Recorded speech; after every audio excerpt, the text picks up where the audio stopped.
ایک بوڑھی عورت نے ریڈیو اسٹیشن فون کیا کہ وہ کئی دنوں سے بھوکی ہے اور کئی دنوں سے صرف سوکھی روٹی پر گزارا کر رہی ہے۔ اس نے کہا کہ اللہ کی راہ میں اسے کچھ کھانے کے لیے دیا جائے۔ ایک شخص بھی اس کی گفتگو سن رہا تھا اور اس کو ایک مذاق کی عادت سوجی۔ اس نے کھانے پینے کی اشیاء خریدیں اور اس بوڑھی عورت کا ایڈریس معلوم کرنے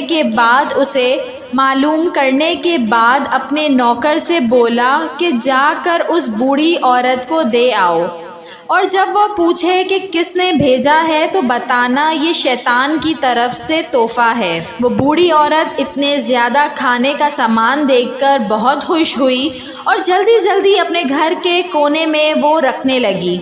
ایسے میں نوکر نے پوچھا، کیا آپ معلوم نہیں کرنا چاہیں گی کہ یہ سامان کس نے بھیجا ہے؟ یہ سن کر وہ بولی، مجھے اس کی کوئی پرواہ نہیں کہ کس نے بھیجا ہے، مگر اتنا معلوم ہے کہ جب میرے رب کا حکم آتا ہے تو شیطان بھی حکم کی تعمیل کرتا ہے۔